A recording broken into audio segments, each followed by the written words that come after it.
Friends, welcome to story and soul channel. எல்லாருமே TET ரிசல்ட்டை எதிர்பார்த்துட்டு இருப்பீங்க.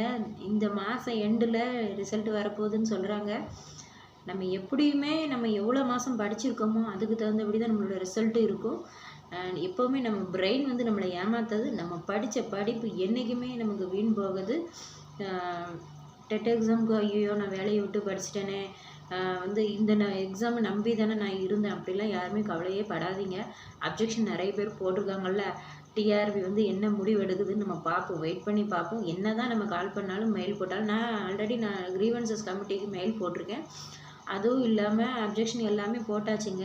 ஆனால் பார்க்கலாம் அவங்க என்ன முடிவு எடுக்கிறாங்கன்னு வெயிட் பண்ணி தான் பார்க்கணும். அதுவும் டெட்டு ஒரு அப்ளிகேஷன் பேஸ்டு எக்ஸாம், டைரெக்டான கொஸ்டின்ஸ் வரும். இந்த எக்ஸாமில் போயிட்டு 150க்கு 145 கொஸ்டின் தப்புன்னு போட்டிருக்காங்களே. அதுவும் நம்ம மக்கள்ஸு கண்ணில் விளக்கண்ணி விட்டு தேடிருக்காங்க. இந்தந்த கொஸ்டினுக்கு இது ஆப்ஷன் தப்பு, கொஸ்டின் தப்பு, 4 ஆப்ஷனுமே தப்புன்னு சொல்லி கண்டுபிடிக்கிற அளவுக்கு, அதாவது எக்ஸாம் எழுதின ஆஸ்பிரன்ஸு கண்டுபிடிக்கிற அளவுக்கு வச்சுருக்காங்க ஒரு எக்ஸாமை. சரி, அதை பற்றி விடுங்க. இப்போ அடுத்து பிஇஓ வருது.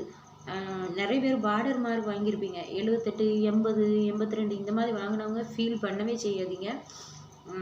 நம்மளுக்கு அப்ஜெக்ஷன் கொஸ்டின்ஸில் மார்க் போட்டாங்க, 75 மார்க்கை குறைச்சாங்கன்னா எல்லாருமே கிளியர் பண்ண சான்ஸ் இருக்குது. அப்படி எல்லோரும் பாஸ் பண்ணிட்டோம்னா ப்ரைவேட் ஸ்கூல்லையாவது நம்ம வேலைக்கு போயிடலாம். நான் 1 இயராக இந்த எக்ஸாமுக்கு படிச்சுட்டு இருந்தாங்க. படிச்சுட்டு இருக்கும்போது 1008 ப்ராப்ளம்ஸ் வந்தது. உங்களுக்கு தான் தெரியுமே, வேலை இல்லாமல் வீட்டில் உட்காந்துருந்தா என்னென்ன பிரச்சனைகள் வரும்னு சொல்லிட்டு. அதனால் என்ன சொல்கிறேன் அப்படின்னா, நான் இன்டர்வியூக்கு போய்கிட்டு தாங்க இருந்தேன் நிறைய ஸ்கூலில். எனக்கு வேலை கிடைக்கல. அதுக்கப்புறம் எல்லா ப்ரைவேட் ஸ்கூல்லையும் தேடினேன். ஏன்னா டீச்சிங் ஜாபில் எக்ஸ்பீரியன்ஸ் தான் முக்கியம். எக்ஸ்பீரியன்ஸ் இல்லாத ஃப்ரெஷர்ஸ்க்கு யாருமே கொடுக்க மாட்டாங்க. அப்படியே கொடுத்தாலும் உங்களுக்கு என்ன தெரியும் அப்படிங்கிற மாதிரி டீப்பாக இலக்கண நாலேஜ் எதிர்பார்க்குறாங்க. நம்ம என்ன தான் எக்ஸாமுக்கு உட்காந்து படித்தாலும், அங்கே போய் நல்லா சூப்பராகவே கிளாஸ் எடுத்தாலும் என்னமோ தெரியல, நம்மளோட கர்மாவா என்னன்னு தெரியல, வேலைக்கு போகும்போது அது ஒர்க் அவுட் ஆகுது. அப்படியே வேலை கிடைச்சாலும் அது 2 மாதத்துக்கு மேலே அந்த வேலை இருக்க மாட்டேங்குது. என்னுடைய லைஃப்பை பொறுத்த வரைக்கும் என்னுடைய ஜேர்னி ரொம்பவே ஒரு கஷ்டமான ஜேர்னி தான். நான் டிஎன்பிசி 5 தடவை எழுதி அட்டெம்ப்ட் கொடுத்து அதில் இப்போ கிடைக்கல. அதுக்கப்புறம் நான் 20 வருஷம் கழித்து திரும்ப கல்யாணம் ஆகி பிள்ளை பிறந்து அந்த பிள்ளையை வளர்த்து விட்டு, அந்த பிள்ளையை வளர்க்குற வரைக்கும் 10 வருஷம் வேஸ்ட்டாக போயிட்டு. அதில் என் பிள்ளைகளுக்காண்டியே நான் வீட்டில் இருந்தேன். இந்த பிள்ளைகளை படிக்க வைக்கணும், வளர்க்கணும். சின்ன பிள்ளைகளாக இருக்காது, தலை நிற்கணும். அதாவது பிள்ளை உண்டாயிருக்கும். அதுக்கப்புறம் சரி பிள்ளை பிறந்த பிறகு பார்த்துக்கலாம் அப்படின்னு படிக்கணுங்கிற எண்ணம் ஓடிக்கிட்டே இருந்தது. சரி அந்த பிள்ளைக்கு தலை நிற்கட்டும், பேரோடட்டும், அவங்களுக்கு கொஞ்சம் வளரட்டும், பிள்ளைக்கு விவரம் தெரியட்டும், அப்புறம் ஸ்கூலில் சாப்போம், இப்படி சொல்லிட்டு எனக்கு நிறைய வருஷங்கள் போயிட்டு. அதுக்கப்புறம் பிள்ளைகள் வளர்ந்ததுக்கப்புறம் நம்ம கையில் ரூபான்னு ஒன்று வேணும், நமக்கும் சேவிங்ஸ்னு ஒன்று வேணும். பிள்ளைகள் கேட்டதை வாங்கி கொடுக்கக்கூடிய அளவுக்காவது நம்ம இருக்கணும். நம்ம யாரையும் நம்பி இருக்கக்கூடாதுன்னு நினச்சப்போ தான் எனக்கு சரி திரும்பவும் எக்ஸாம்ஸ் படிக்க ஆரம்பிக்கலாம். நம்ம படிக்கிற படிப்பு தாங்க என்றைக்கும் கை கொடுக்கும், அது வீண் போகவே செய்யாது. நிறைய பேர் ஒர்க் ஃப்ரம் ஹோம் மாதிரி வீட்டில் இருந்து பார்த்துக்கிட்டே தான் படிக்கிறாங்க. நானும் அப்படி தான் செய்கிறேன். நான் ரீசெல்லிங் ஜாப் பார்த்துட்ருக்கேன். அது ஒர்க் ஃப்ரம் ஹோம் ஜாப் மாதிரி தான். உங்களுக்கு அதை பற்றி டீட்டெயில்ஸ் தெரியும்னா நான் லாங் வீடியோ ஒன்று கொடுக்குறேன், அதோட லிங்க் கொடுக்குறேன். நீங்கள் ஜாயின் பண்ணி நீங்களும் ஒர்க் பண்ண ஆரம்பிங்க. எப்படி ஒர்க் பண்ண ஆரம்பிக்கணும்னு நெக்ஸ்ட் வீடியோவில் நான் சொல்கிறேன். அதுவும் இல்லாமல் பார்ட் டைம் ஜாப்ஸும் அவைலபிளாக இருக்குது. நான் ஏற்கனவே ப்ரீவியஸ் வீடியோவில் சொல்லியிருக்கேன் ஃப்ரீலான்சிங் ஒர்க்கை பற்றி. அதை எப்படி பிட்டு க்ரியேட் பண்ணணும், அந்த வெப்சைட்டில் போய் எப்படி ஒர்க் பண்ணுறது, ஃபைவர் அப்வொர்க்குங்கிறது. அதில் கொஞ்சமாக நீங்கள் பே பண்ணி தான் ஒர்க் பண்ண வேண்டியிருக்கும். உங்களுக்கு நிறைய ஸ்கில்ஸ் இருக்கும். நிறைய பேர் ரைட்டிங் பண்ணுவாங்க, தமிழ் இங்கிலீஷ் ஆட் ரெடி பண்ணுவாங்க, கவிதை கோட்ஸ் அந்த மாதிரி எழுதுவாங்க. அதுக்கப்புறம் டிரான்ஸ்லேஷன் ஒர்க் இருக்குது. அப்புறம் லோகோ, தம்ப்நெயில் டிசைனிங் அந்த மாதிரி ஒர்க்லாம் இருக்குது. வீட்டில் இருந்து செய்கிறதுக்கு 1008 ஒர்க் இருக்குங்க. நீங்கள் தான் கரெக்டாக என்ன செய்யணும், எதை செய்யணும்னு பார்த்து நீங்கள் வீட்டில் இருந்து நீங்கள் செய்யணும். ஏன்னா நம்ம பார்ட் டைம் ஜாப் மாதிரி வீட்டில் இருந்து நம்ம வெளியே போகாமல் வீட்டில் இருந்து ஒர்க்கும் பண்ணிக்கலாம், படிக்கவும் செஞ்சுக்கிடலாம், பிள்ளைகளையும் பார்த்துக்கலாம், சமையலும் பண்ணிக்கலாம். வீட்டில் என்ன பண்ணுறது, நம்மளோட நிலைமை அப்படி தான் இருக்குது. வெளியே வேலை கிடைக்கலைன்னா வீட்டில் இருந்து ஏதாவது ஒன்று செய்யத்தானங்க செய்யணும். நம்ம வாழணும் அப்படின்னா நம்ம பிள்ளைகளுக்கு படிப்பு செலவுக்கு வேணும், நம்ம படிப்பு செலவுக்கு வேணும். ஒரு அகாடமி மெட்டீரியல் வாங்குறது கூட, ஒரு ஸ்கூல் புக் வாங்குறது கூட நம்மக்கிட்ட கையில் காசு வேணும். அதுவும் இல்லாமல் நமக்கு பிரிண்ட் எடுக்க செலவு வேறு. அந்த பிரிண்ட் எடுக்கிற செலவுக்கு கூட கையில் காசு இருக்காது. அப்படிப்பட்டவங்க என்ன பண்ணலாம், இந்த ஒர்க் ஃப்ரம் ஹோம் பார்த்து ஒரு பிரிண்டர் வாங்கி வச்சுக்கோங்க. அதுக்கப்புறம் ஏதாவது ஒரு நல்ல ஃபோனு, ஒரு நல்ல கேமரா, அதுக்கப்புறம் கேமரானா ஒரு கேமரா ஸ்டாண்டு, நல்ல கேமராவும் வாங்கி வச்சிட்டிங்கன்னா ஒரு வீடியோ எடுக்கிறதுக்கு யூஸ்ஃபுல்லாக இருக்குங்க. ஒரு பேசிவ் இன்கம் யூடியூப் சேனல் ஆரம்பித்து அதை க்ரியேட் பண்ணுறது கூட ரொம்பவே யூஸ்ஃபுல்லாக இருக்கும். வீட்டில் இருந்து ஒர்க் ஃப்ரம் ஹோம் மாதிரி. ஆனால் ஃபுல் அண்ட் ஃபுல் யூடியூபே நம்பி இருக்காதீங்க. மற்ற வெப்சைட்டில் நிறைய இருக்குது. நான் அதை பற்றி பிளேலிஸ்ட் க்ரியேட் பண்ணி தனித்தனியாக உங்களுக்கு வீடியோஸ் பண்ணுறேன். எப்படி ஒர்க் ஃப்ரம் ஹோம் எப்படி ஏர்ன் பண்ணலாம், என்னென்ன ஜாப்ஸ் இருக்குது, அதை பற்றின டீட்டெயில்ஸ் ஏற்கனவே வீடியோஸில் போட்டிருக்கேன். நியூவாக நம்ம சேனலில் வந்து பார்க்கக்கூடிய ஆடியன்ஸ் வந்து செக் பண்ணி பாருங்கள். ஏன்னா நம்ம யாரையுமே நம்பி இருக்கக்கூடாதுங்க. நம்ம வீட்டில் இருந்து ஆஸ்பிரண்ட்டாக ஒரு எக்ஸாமுக்கு படிக்கிறோம் அப்படின்னாலே யாருமே சப்போர்ட் பண்ண மாட்டாங்க. வீட்டில் உள்ளவங்களும் புரிஞ்சுக்கிட மாட்டாங்க. நம்ம வெளியே உள்ளவங்களும் ஃப்ரெண்ட்ஸு யாருமே இந்த காலத்தில் 5 பைசா கூட கொடுத்து ஹெல்ப் பண்ண மாட்டாங்க. உங்கள்கிட்டருந்து பிடுங்கிறதுக்கு மட்டும்தான் வருவாங்க. நீங்கள் என்ன படிச்சிருக்கீங்க, என்ன என்ன வேலையில் இருக்கீங்க, என்ன சம்பளம் வாங்குறீங்க, இப்படி தான் கேட்பாங்க. அதை வச்சு தான் உங்களை மதிப்பாங்க. நம்மளை எடை போடுறதே அப்படி தான் இருக்கும்.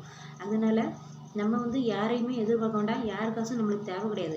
நம்மளுக்கு திறமை இருக்குது. ஒரு கவிதையோ கட்டுரையோ ஏதாவது ஒன்று ஃபேஸ்புக் ஆப் டவுன்லோட் பண்ணுங்க. அதில் குரூப் ஆரம்பிங்க, பேஜ் ஆரம்பிங்க. அதில் வந்து வெப்சைட் ஆரம்பிங்க, வெப்சைட் ரன் பண்ணுங்கள். அதெல்லாம் பிஸ்னஸ் தாங்க. வீட்டில் இருந்து ஒர்க் ஃப்ரம் ஹோம் பிஸ்னஸ் மாதிரி. எந்த இடத்துல ஆடு ஃபிக்ஸ் பண்ணணும், எந்த லொக்கேஷன்லாம் ஃபிக்ஸ் பண்ணணும் அப்படிங்கிறத நம்ம தெரிஞ்சுக்கணும். தெரியாத ஒரு புது விஷயத்தை தெரிஞ்சுக்கணும். உங்களுக்கு தெரியலையா, ஃபேஸ்புக்கே சொல்லிக் கொடுக்குது. நீங்கள் வந்து யாருக்கிட்டையுமே ப்ரைவேட்டாக மெசேஜ் பண்ணாங்கன்னா அவங்ககிட்ட போய் பேசாதீங்க. ஹாய் பாய் எதுவுமே தேவை கிடையாது. உங்களுக்கு வந்து நிறைய ஃபாலோவர்ஸ் இருந்தாங்க அப்படின்னா அவங்களே ஃப்ரெண்ட்ஸ் ஆக்கிடலாம். இந்த நான்லாம் நல்ல ப்ரொஃபைல் ஐடி இருக்கும் தெரியுமா, அதெல்லாம் செலக்ட் பண்ணி என்னோடய ஃபாலோவர்ஸ் ஃப்ரெண்ட்ஸ் ஆக்கி வச்சுருக்கேன். அவங்க நம்ம ஒரு போஸ்ட்டு போட்டால் கூட, ஒரு ஷார்ட்ஸு ரீல்ஸ் ஏதாவது போட்டால் கூட அவங்க லைக் பண்ணுவாங்க, ஷேர் பண்ணுவாங்க, கமெண்ட் பண்ணுவாங்க. அதனால் உங்களுக்கு ஹெல்த் பேஜ்னா அதுக்கு தனி வெப்சைட் ஆரம்பிக்கலாம், தனி குரூப் ஆரம்பிக்கலாம். அதே மாதிரி உங்களுக்கு கோலம் போட தெரியுமா, ஒரு டிராயிங் தெரியுமா, உங்களுக்கு கதை கட்டுரை பேச தெரியுமா, அப்படின்னா ஒரு சின்ன சின்ன வீடியோஸாக ஆரம்பிங்க. ஒரு போஸ்ட் போட ஆரம்பிங்க. ஒரு ஃபோட்டோ கூட நீங்கள் எடுக்கலாம். ரியல் பிக்சர்ஸ் கூட, ஒரு பறவைகளை பற்றி ஏதாவது ஒரு பிக்சரை போடுங்க. அது உங்களுக்கு டெய்லி வருமானத்தை கொடுக்கும்.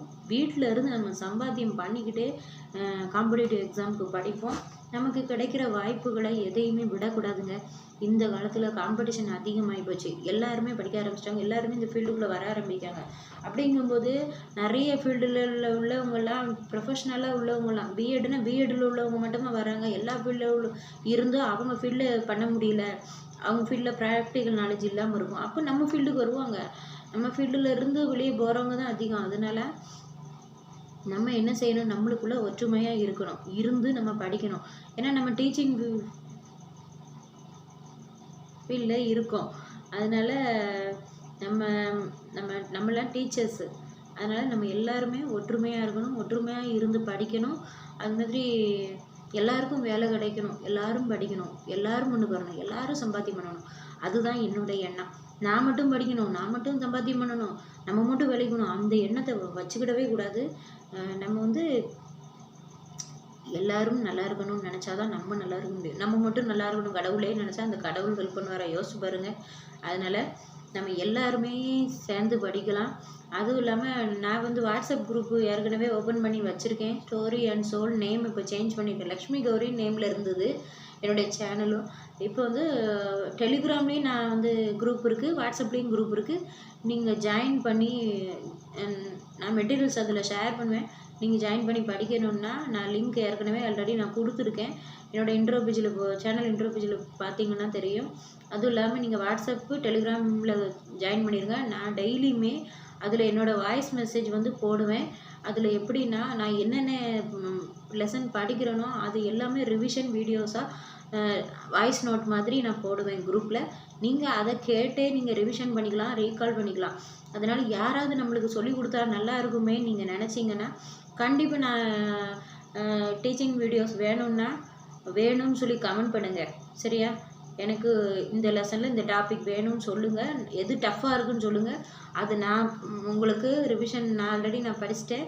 அதனால நான் உங்களுக்கு வீடியோஸாக போடுறேன். இனிமேல் வந்து வாரத்தில் ஒரு 2 அல்லது 3 வீடியோவாவது போட ட்ரை பண்ணுறேன். ஏன்னா இவ்வளோ நாள் எக்ஸாம் இன்டர்வியூ ஜாபு ஸ்கூலு இப்படியே ட்ரை பண்ணியாச்சு. அதனால் இப்படி ஓடிக்கிட்டே இருந்தாச்சு. இனி வந்து பிஇஓ எக்ஸாமுக்கு 3 மாதம் தான் டைம் இருக்குது. அதில் வேகன்சிஸ் இன்க்ரீஸ் ஆகுதோ இல்லையோ, நம்மளோட முயற்சியை நம்ம கொடுக்கணுங்க. நம்ம ஆல்ரெடி படிக்க வேண்டியது படிச்சுட்டே இருக்கணும். நம்ம செய்ய வேண்டிய முயற்சியை கன்சிஸ்டண்ட்டாக நம்ம எந்த விஷயத்துலையுமே செஞ்சோம்னா, அது படிப்பாகட்டும், ஒர்க் ஃப்ரம் ஹோம் ஜாப் ஆகட்டும், பிஸ்னஸ் ஆகட்டும், நம்ம கன்சிஸ்டன்சியாக ஒரு ஹார்ட் ஒர்க் எஃபோர்ட் போட்டு ஒரு பொறுமையோடு இருக்கணும். அந்த பொறுமையோடு இருந்தால் தான் பெருமை கிடைக்கும். அப்படிங்கும்போது நம்ம பொறுமையோடு இருந்தால் நம்ம வாழ்க்கையிலையும் ஜெயிக்கலாம், படிப்புலையும் ஜெயிக்கலாம். இந்த வருஷம் 2026 நமக்கான இயர்னு நினச்சிக்கிட்டு படிங்க. கண்டிப்பாக நம்ம வேலையை வாங்க முடியும். நமக்குள்ளே நம்ம ஒற்றுமையாக இருந்தால் மட்டும்தான் அது சாத்தியம். அதுவும் இல்லாமல் உங்கள் ஃப்ரெண்ட்ஸ், நியர்பை ஃப்ரெண்ட்ஸ் யாரெல்லாம் இருக்காங்களோ அவங்கெல்லாம் குரூப்பாக சேர்ந்து உங்கள் வீட்டுக்கு பக்கத்தில் உள்ள லைப்ரரிக்கு போய் படிங்க. ஏன்னா நிறைய பேருக்கு வீட்டில் படிக்கிற சிச்சுவேஷன் இருக்காது. நீங்கள் வந்து வீட்டில் சொல்லிடுங்க, நான் வந்து இந்த இயர் இந்த வேலைக்கு தான் நான் போக போகிறேன், சரியா, இல்லை ப்ரைவேட் ஜாபுக்கு நான் ட்ரை பண்ணிக்கிட்டு இருக்கேன், இல்லைனா work from home job, part time jobs வீட்டில் பண்ணிக்கிட்டே நான் படிக்க போகிறேங்கிறது தெளிவாக சொல்லிடுங்க உங்களோட முடிவு என்னன்னு. அது மாதிரி நீ இதுதான் படிக்கணும், இதுதான் செய்யணும், வேறு ஃபீல்டில் நீங்கள் போகிறதுக்கு யாராவது உங்கள் ஃப்ரெண்ட்ஸோ உங்கள் வீட்டில் உள்ளவங்க சொன்னாங்க, கண்டிப்பாக ஏற்றுக்கிடாதீங்க. நான் இந்த எக்ஸாம் தான், இந்த ஒரு எக்ஸாம், இந்த எக்ஸாம் தான் நான் படிக்க போகிறேன் இந்த இயர். ஃபஸ்ட்டு பிஇஓனா பிஇஓ, டெட்டுனா டெட்டு, டிஆர்பினா டிஆர்பி, எந்த எக்ஸாம் வந்து உங்களுக்கு முக்கியம், எது வேணுங்கிறத டிசைட் பண்ணுங்கள். அதுக்கப்புறம் யார் வச்சையும் கேட்காதீங்க. நல்ல விஷயங்களை மட்டுமே எல்லாருக்கிட்டேருந்தும் எடுத்துக்கோங்க. அதுவும் இல்லாமல் நம்ம இந்த வருஷத்தில் நமக்கான வேலையை வாங்கி காட்டுறோம். தட்டி நொறுக்கிட்டு போய்கிட்டே இருக்கும். சரியா? நம்ம சேனல் பிடிச்சி லைக் பண்ணி, கமெண்ட் பண்ணி, ஷேர் பண்ணி, சப்ஸ்கிரைப் பண்ணுங்கள். பாய். அடுத்த வீடியோவில் பார்க்கலாம்.